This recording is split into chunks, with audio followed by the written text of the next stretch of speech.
Hi, today we are making latkas.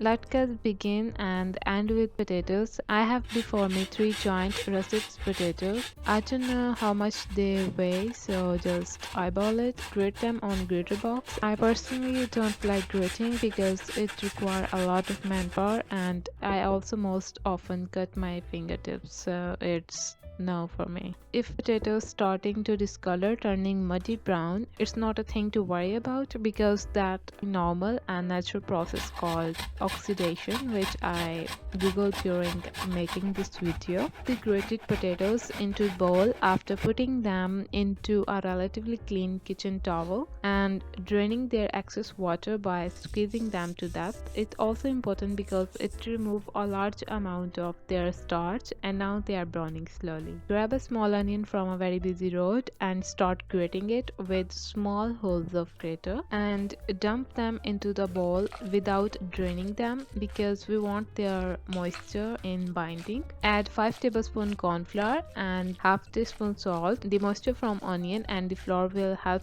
to bind things together. Corn flour gonna give our potatoes a very addictive crispy flavor. Dump some oil into the pan just to cover the bottom of the pan. When oil is shimmering and very hot, add the mixture into the pan with the help of anything and make a patty shape. Flatten the top and make evenly thick latkas and make sure that they don't touch each other.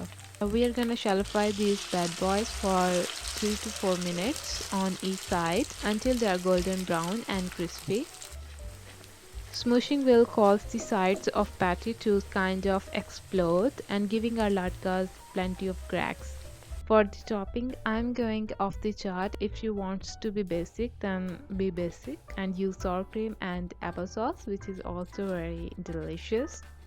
I'm using 2 hard-boiled eggs stolen from mama chicken. Start grating it with small holes of grater.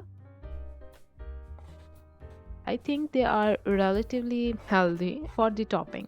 Smoosh them down with 2 to 3 tablespoon mayonnaise and 1 teaspoon garlic paste, a pinch of black pepper. This topping is not traditional, but who's judging? I mean, don't you wanna play with your food?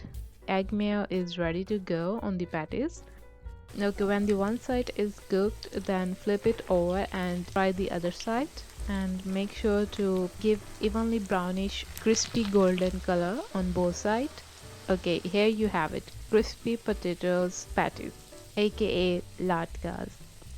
Okay, spread the paste over freshly made latkas. Be generous. You can be traditional and have sour cream and applesauce, or go wild. The latkas are so crispy and flavorful. I can actually eat them over fries. I know it's a bold statement, but they have so much flavors going on. To give them a green touch, chop fresh coriander leaves and hit the latkas with freshly chopped coriander or parsley or whatever herb you are allergic to. They're simple and flavorful. And the topping of egg mayo with freshly chopped coriander turn out very good. I am gonna give it 9.5 out of 10. So easy to make and so crunchy to taste. So thank you. Bye.